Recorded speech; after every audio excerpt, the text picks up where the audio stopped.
Peuple de France et du monde.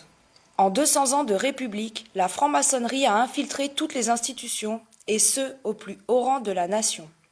Néanmoins, grâce au général de Gaulle, la France a longtemps préservé son armée et son indépendance vis-à-vis de l'Union européenne et de l'OTAN. Depuis quelques années, le peuple de France a subi certaines violations. En effet, le refus de mettre l'armée française sous le contrôle des Américains de l'OTAN a toujours été la condition sine qua non de notre indépendance. De quel droit Sarkozy a-t-il osé faire ce que aucun n'avait osé faire avant et sans même consulter les Français? Les Français ont voté non au traité de Lisbonne. C'était parfaitement clair, nous n'en voulons pas. De quel droit ce même Sarkozy a-t-il pu nous l'imposer, sinon avec la complicité de ceux censés nous représenter? Mais tout cela a été mené trop vite. En seulement 20 ans, nous avons vu se dégrader l'éducation nationale, la santé, les mœurs, le civisme et l'économie. Tout cela sur le fond de corruption permanent et quasi généralisée. Le peuple déplore sa pauvreté qui est sciemment mise en opposition avec le luxe excessif et choquant de ceux-là même qui les exploitent et les maintiennent à leur niveau de pauvreté. Le peuple constate chaque jour une diminution de ses libertés alors que les élites autoproclamées s'accordent toutes les faveurs ainsi que tous les passe-droits. Le peuple constate que la police comme la justice n'œuvrent plus qu'à son préjudice en protégeant les exactions des politiques, des banquiers et que chaque nouvelle loi vise à le pénaliser au profit de ceux qui accumulent toujours plus de richesses et du pouvoir. Et surtout, le peuple constate qu'à l'inverse de ses dirigeants, un chef d'État comme M. Poutine est capable de dénoncer ce programme Nouvel Ordre Mondial dans ses discours, dans ses actes, en protégeant son peuple contre ses manipulations, en renforçant ses valeurs culturelles et en refusant les traités visant à imposer les OGM et les règles américaines. Lorsqu'on contrôle les médias, la finance et la plupart des institutions de l'État, on contrôle donc aussi la pensée publique. La France libre de Gaulle a depuis longtemps perdu son esprit d'indépendance, ses spécificités culturelles et presque son identité. Lorsque des ignares mais francs-maçons incapables de faire une simple règle de 3 sont nommés ministres de l'Éducation nationale, tout est dit. Quoi de pire pour un peuple qu'un incompétent doté de pouvoir, mais quoi de mieux pour ceux qui les dirigent? Nous devons prendre conscience que cette petite caste d'illuminés ayant pris le contrôle des États-Unis au XIXe siècle et commencé à s'étendre sur le monde occidental dès le début du XXe siècle ont déclaré la guerre à l'humanité. Ceux qui ont créé ce qu'on appelle aujourd'hui le Nouvel Ordre Mondial, dont les aïeux ont fomenté la destruction des peuples indiens en Amérique, les 2 guerres mondiales, financé le stalinisme et le nazisme et provoqué les millions de morts au Vietnam, Corée, Amérique du Sud, Europe de l'Est, Irak, Libye, Syrie et bien d'autres, cela leur a permis d'atteindre les sommets de la richesse et du pouvoir. Ces gens préparent une guerre d'extermination contre l'humanité, souhaitant ainsi la réduire de plus de 90% et s'installer ensuite comme les dictateurs absolus de la planète, mettant alors en œuvre toutes les technologies cachées au public depuis une 50aine d'années et en utilisant les survivants de l'humanité comme esclaves. Je ne parle pas seulement à partir d'indices actuels comme la colonisation de l'Irak et de l'Afghanistan, la destruction de plusieurs États arabes ou de la mainmise sur les essentielles ressources d'Afrique. Non plus de l'esclavagisme du sud-est de l'Asie au profit de multinationales ou encore de la colonisation de l'Europe par le biais du Conseil européen. Je ne parle pas non plus des déclarations publiques du monument Pierre-Guide de Géorgie annonçant qu'il faut ramener la population mondiale à moins de 500 millions d'individus. Non, je parle d'armement, de l'OTAN, de ses bases et de ses réseaux de services secrets, des bases américaines du Kosovo, d'Irak, d'Afghanistan, de Taïwan, des Philippines, de Corée du Sud, du Japon, d'Alaska et bien d'autres. La Chine et la Russie sont encerclées petit à petit de bases militaires de l'OTAN établies sournoisement sous le pseudo-contrôle de l'ONU lors des conflits armés instigés et manipulés par ceux-ci. Voilà un tour d'horizon non exhaustif mais assez édifiant et instructif de l'état de notre monde. Ensuite, il y a les autres armes, destinées à réduire la population humaine. Celles que la guerre officielle justifiera d'employer, celles que chaque parti accusera l'autre d'employer. Elles sont toutes là et se fabriquent en quantité de plus en plus grande. Armes chimiques, bactériologiques, magnétiques, nucléaires, climatologiques, sismiques et bien d'autres. Et puis, il y a encore le pire, les armes insidieuses, celles qui agissent en secret et silence et dont les populations sont les victimes inconscientes.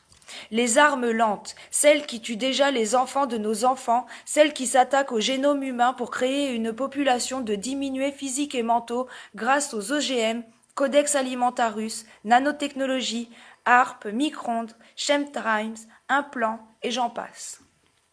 Dans ce conflit futur, prévu pour durer longtemps, toutes les armes destinées à atteindre toutes les populations de la planète seront mises en œuvre pour la réalisation de leur plan général, celui du grand chaos, qui leur permettra de se présenter ensuite comme les sauveurs venant y mettre fin.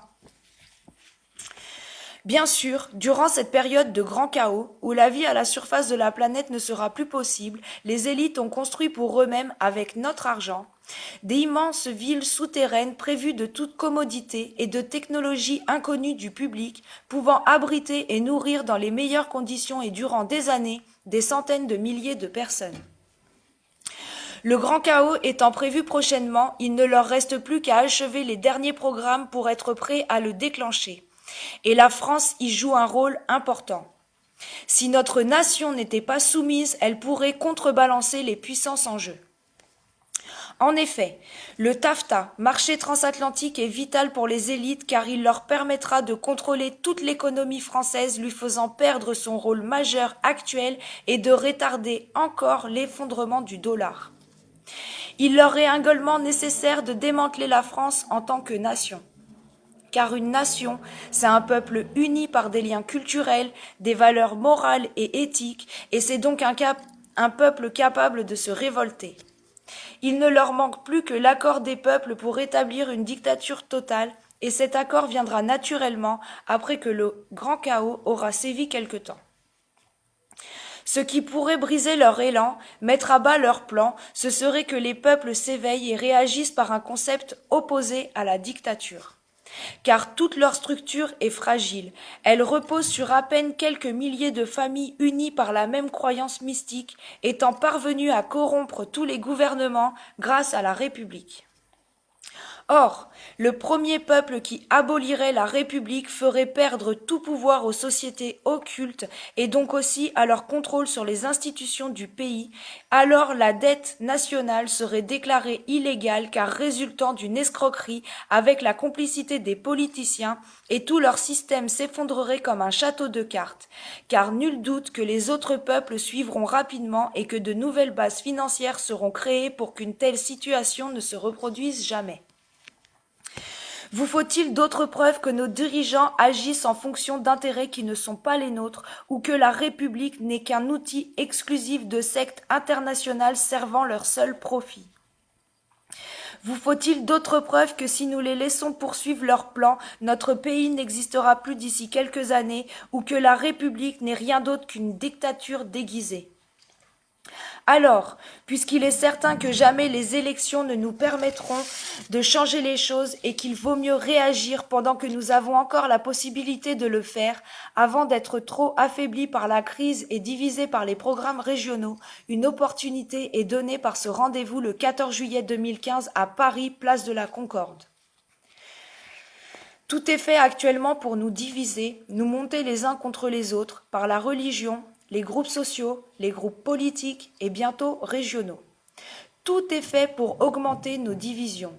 Nos médias y travaillent chaque jour insidieusement mais inlassablement, parce qu'un peuple uni représente une force terrible et pourrait démontrer à la surface de la terre qu'on peut vivre dans la paix sociale et la prospérité en se débarrassant des politiciens.